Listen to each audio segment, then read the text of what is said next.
Allez, bonjour à tous, bienvenue sur ma chaîne Samaquette. Aujourd'hui, poser des calques sur la BM Group 5. Tout d'abord, je vais commencer par remercier tous ceux qui se sont abonnés, tous ceux qui regardent mes vidéos, ça fait toujours plaisir. Si vous n'êtes pas abonné, ben, pensez à vous abonner. Si vous êtes abonné et que vous regardez les vidéos, commentez, dites-moi ce que vous en pensez de mon travail, du format de la vidéo, de comment c'est filmé. On peut toujours s'améliorer, hein. Moi je suis là juste pour m'améliorer, donc n'hésitez pas. Donc voilà, là c'est le côté qu'on va faire. Ça, je vous montre, bah voilà, je continue à vous montrer ce que j'ai fait. Euh, Là, c'est le côté le plus compliqué à poser, hein, celui qui est sur les portières, c'est là que c'est le plus compliqué. Là, avec les trois petits bords. Voilà. Donc, les décalques, on les trempe dans l'eau, quelques secondes, hein, il n'y a pas besoin de les mettre 3 heures dans l'eau. Là, je l'ai mis 3-4 minutes avant les autres, hein, pour qu'ils soient prêts pour la vidéo. Les autres, je les ai mouillés juste avant de mettre la caméra en route, pour pas que ça dure trop longtemps pour vous. Donc voilà, un petit peu de Mark Fit. Le Mark Fit, ça sert à assouplir le décalque, mais également à le déplacer sur la portière, ou sur n'importe où sur la carrosserie. Si vous n'avez pas ça, c'est très très compliqué de les placer comme il faut. Parce que vous allez voir qu'on bouge énormément le décalque, un coup à droite, un coup à gauche, un coup en haut, un coup en bas. Parce que comme là j'ai déjà posé d'un côté, eh ben, il faut essayer de le faire symétrique de l'autre côté. Alors moi je suis pas symétrique au millimètre près, hein, mais voilà. Donc je me donne des repères, comme là j'ai pris la pomme en repère par exemple.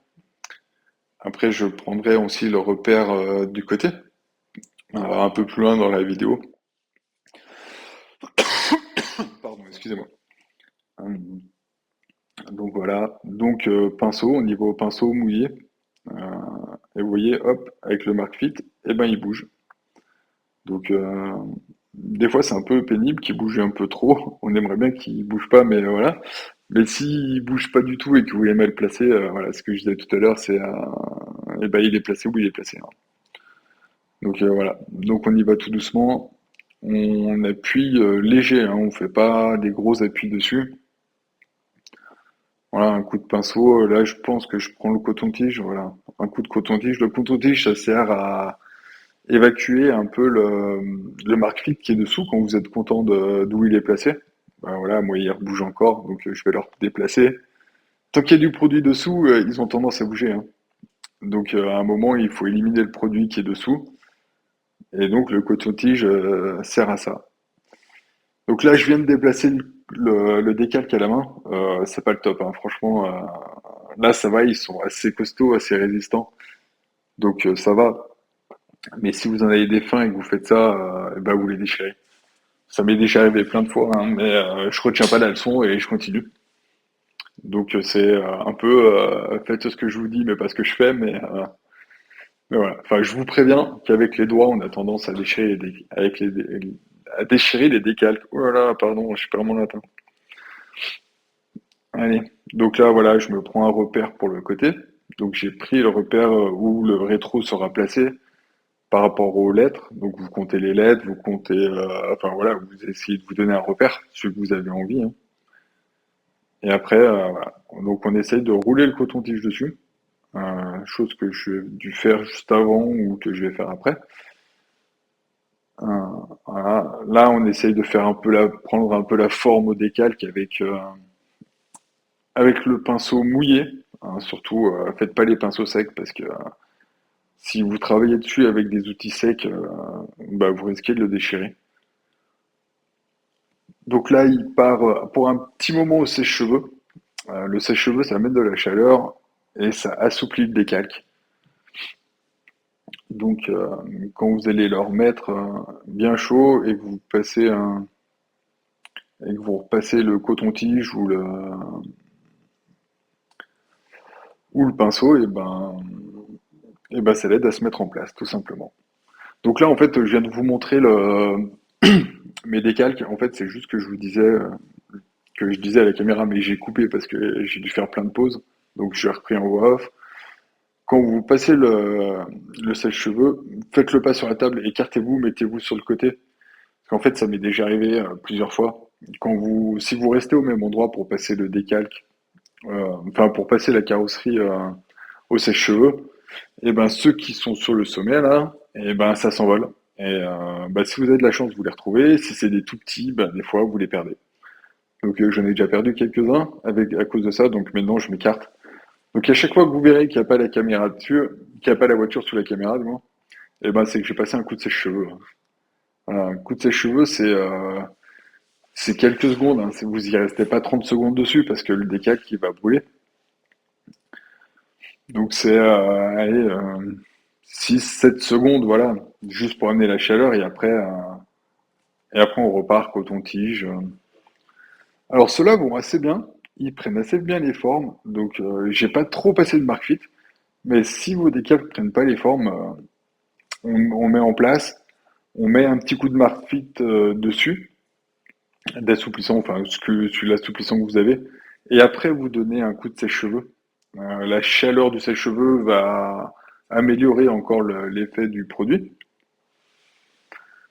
Et, ça ira bien. Voilà. Donc là, je vais vous montrer ce que je me sers. Donc pinceau, coton-tige. Ça, c'est des tout petits cotons-tiges que j'ai trouvé sur un site chinois. Hein. Je vais pas vous le donner parce que souvent vous les connaissez tous et puis voilà, je vais pas faire de la pub. Donc par contre, il y a très très peu de coton au bout. Donc vous êtes quasiment sur le bois, donc il faut vraiment aller tout doucement. Si vous n'allez pas tout doucement, je vous le montre juste après. De l'autre côté, j'ai chauffé, j'ai voulu redonner un petit coup avec le coton-tige et j'ai fait un trou. Bah voilà, il est là. Donc on regarde bien au bout, c'est petit, hein, mais voilà, il y a quand même un trou et on voit la couleur bleue de la carrosserie dessous. Donc on peut toujours donner, celui qui a envie, hein, de donner un petit coup de peinture blanche. Vous mettez un tout petit peu de peinture. Voilà, vous voyez presque plus rien. Moi, je préfère les laisser. Parce qu'au moins, quand je revois mes carrosseries et que je revois mes voitures après, je me dis, bah voilà, je suis passé de ce niveau-là à ce niveau-là, donc je suis content. Donc je préfère laisser les petites erreurs que je fais. Au fur et à mesure, bah, j'espère qu'il y en aura de moins en moins. Hein. Et moins il y en aura, et puis bah, mieux ça sera pour tout le monde. Hein. Enfin, surtout pour moi et pour ceux qui regardent mes voitures, sachant que bah, il y a que moi et mes enfants hein, et ma compagne. Voilà, sortie de là, je les expose pas. Je fais pas de salon, je fais rien. Hein. Donc voilà, les voitures que je monte sont vraiment faites que pour moi à la base. Hein. Donc c'est mon plaisir, c'est moi qui les regarde. Donc on essaye de placer les décalques le mieux possible, qu'ils soient bien plaqués contre la carrosserie, même quand vous avez des creux comme ça. Enfin, je sais pas comment dire au niveau des portières. Hein. Il y a les trois dégradés, bien qu'ils soient bien plaqués, parce que si vous les plaquez pas comme il faut, quand vous allez vernir, le vernis va passer dessous et va les décoller ou va les ressortir, et ça se verra tout. Donc voilà. Donc on essaye de bien les plaquer. Hein. Donc on prend le temps qu'il faut. Donc là, il y en a. Là, j'ai mis à peu près 10 minutes hein, pour poser celui-là. Des fois, vous verrez, hein, c'est une demi-heure, bien facilement. Hein, quand ils vont pas super bien, on y passe vite des heures à les faire. Hein. Donc là, j'en ai pris un autre. Donc c'est celui qui va les dessous, celui-là. Donc vous verrez, je sais pas si vous avez vu quand je l'ai pris, je l'ai bougé avec le doigt et je l'ai plié. Donc ça, il faut éviter de le faire aussi. Ça fait des petits plis, et après les plis, et ben, soit vous avez de la chance et ça fait rien, soit ça fait un pli et vous voyez une petite marque sur le décalque, mais ça fait pas grand-chose. Et là, comme celui-là, on le verra peu après, je crois que je le montre un peu après, ça enlevait un peu du blanc du R. Donc, eh ben, forcément, bah voilà, c'est là où j'appuie avec le coton-tige. Et ben, forcément, on voit le décalque, on voit la couleur de la carrosserie dessous. Donc, c'est embêtant. C'est plus embêtant qu'autre chose. Hein. C'est pas hyper pénalisant. C'est pas quelque chose qui se voit vraiment. Après, si vous voulez aller faire des concours, ben ouais, si vous faites des concours où vous avez un décalque comme ça, bah ça passera pas quoi.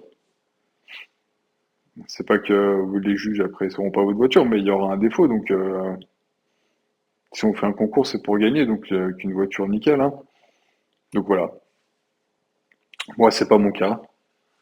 Je, je fais juste pour mon plaisir, encore une fois, hein, mais voilà. Donc là, celui-là, il va assez vite à faire, hein. Il est simple, il est plat, il n'y a pas de creux. Voilà, on appuie. On appuie pas énormément. On appuie, mais pas juste de, juste pour sortir l'eau de dessous, hein. On n'appuie pas énormément, autrement on va le rebouger. En le bougeant, on risque de le plier. Si on le plie, eh ben, il est mort. Si votre décalque est sec et que vous l'avez plié, ben, il est mort. Donc voilà. Ben, là, je suis en train de vous remontrer justement le R qui a été plié. Euh, mais je sais pas si on le verra bien, hein. Je suis pas sûr que ceux qui regardent sur leur télé, ils le verront. Ceux qui regardent sur le portable, je suis pas sûr qu'on y voit bien, hein. Ça sera, voilà, ça dépendra de la format. J'ai pas de zoom sur ma caméra, en fait, je filme à l'iPad, hein. Donc j'ai un zoom, mais il faut que je le fasse à la main.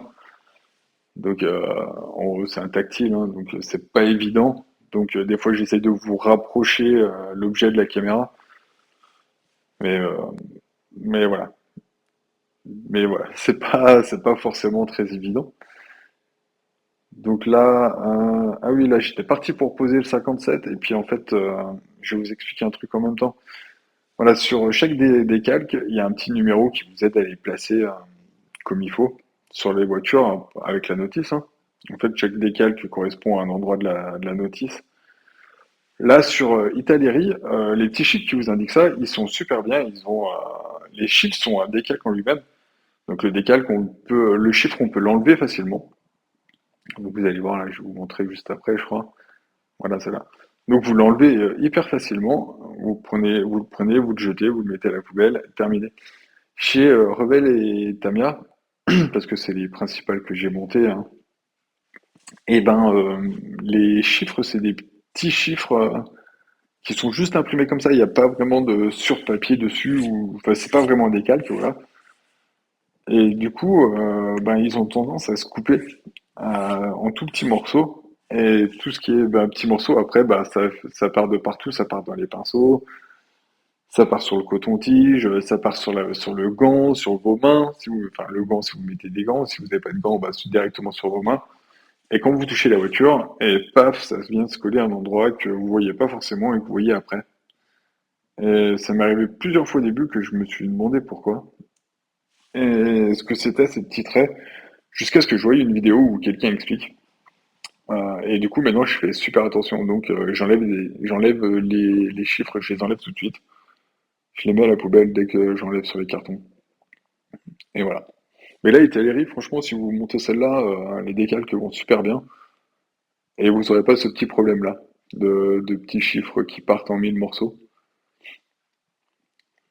Donc voilà. Donc bah, là, ça constitue à peu près tout le temps la même chose, hein. On prend des repères, on place, on coton-tige, pinceau, on mouille, sèche-cheveux. Donc là, bah, pour l'instant, je vais vous mettre un petit peu de musique en attendant que vous puissiez regarder les vidéos tranquillement. Et puis, c'est exactement le même qu'avant. Voilà. Mais ça vous laisse voir le temps de la portière.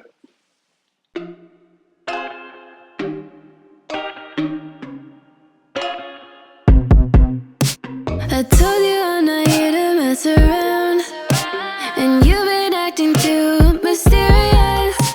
You didn't think I'd go, but do you now? You never took me seriously. You don't have the time for me. I don't have the time to please you. I'll pack all your things away. You're welcome. Broken promises that got me out of work.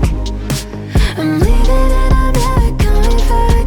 Don't wanna deal with you, don't wanna feel for you. It's your loss. Broken promises that got me out of work. I'm leaving and I'm never coming back. Don't wanna deal with you, don't wanna feel for you. It's your loss. I never really liked the way you dressed. I guess I thought your style might grow on me. You're never really honest, made me guess. And now I want you far from close to me.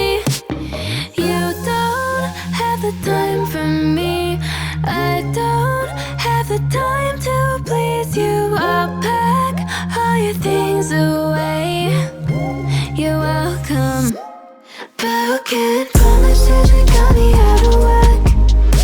I'm leaving and I'm never coming back. Don't wanna deal with you, don't wanna feel for you. It's your loss.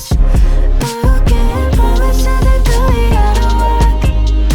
I'm leaving and I'm never coming back. Don't wanna deal with you, don't wanna feel for you. It's your loss.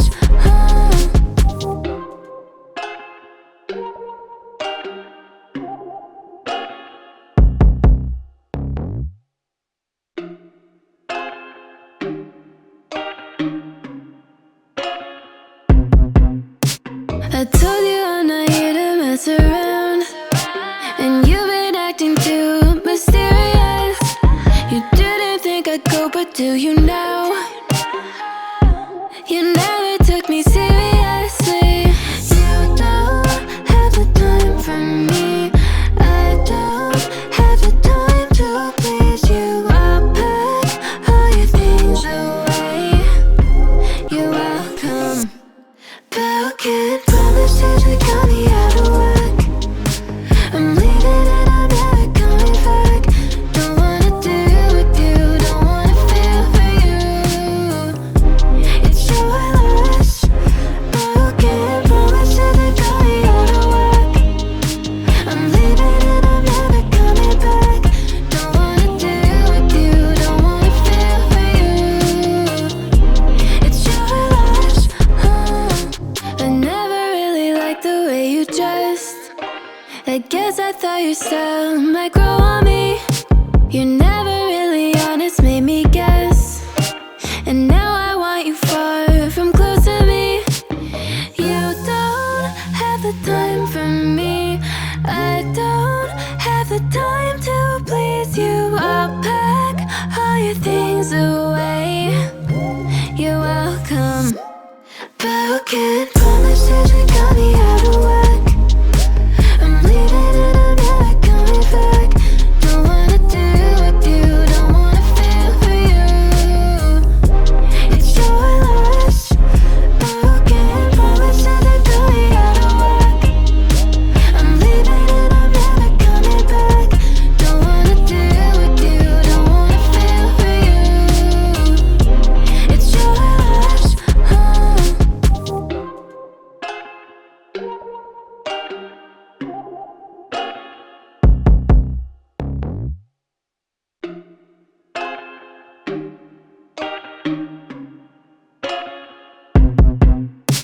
I told you I'm not here to mess around, and you've been acting too mysterious. You didn't think I'd go, but do you now? You never took me seriously. You don't have the time for me. I don't have the time to please you. I'll pack all your things away. You're welcome. Broken promises that got me out of whack. I'm leaving and I'm never coming back. Don't wanna deal with you, don't wanna feel for you. It's your loss. Broken promises that got me out of whack. I'm leaving and I'm never coming. Bon bah voilà, là on se retrouve pour le final, donc la voiture est finie complète. Donc capot complété. Euh, Capot, pas grande difficulté, à part les deux petites bosses qu'il y a au milieu, voilà. Qu'il faut, comme je vous le disais tout à l'heure, bien faire attention à bien les plaquer pour pas que le vernis y passe dessous. Sinon, assez simple. Le reste, bah voilà, pas trop mal passé, hein. Ils sont tous en entier, j'en ai pas déchiré un seul. Je suis assez content, ça c'est le côté qu'on a fait ensemble, que j'ai fini après. Sur l'arrière, il y a les trois petits décalques là, à moins que j'en ai oublié, mais je ne pense pas en avoir oublié. Donc voilà, le toit m'a posé un peu plus de soucis parce qu'il voulait pas rester en place, mais autrement rien de très spécial. Devant c'est on les place un peu où on veut, hein. Il n'y a pas vraiment de beaucoup de repères. C'est pas très très facile. Là, je vous montre les deux petits Castrol qui m'ont posé beaucoup de soucis. Alors ils sont tout petits pourtant, hein, mais ils voulaient pas aller en place. Un coup en bas, un coup en haut, un coup à gauche, un coup à droite, voilà. En plus, on les voit presque pas quand la voiture est posée, donc c'est un petit peu dommage. Mais bon, c'est comme ça, hein, tant pis. Donc voilà, carrosserie finie, vidéo finie. Et bah, je vous remercie de m'avoir regardé. Pensez à vous abonner si vous n'êtes pas encore abonné, à commenter, s'il vous plaît, commentez. Et sinon, ben, à la prochaine vidéo. Allez, ciao!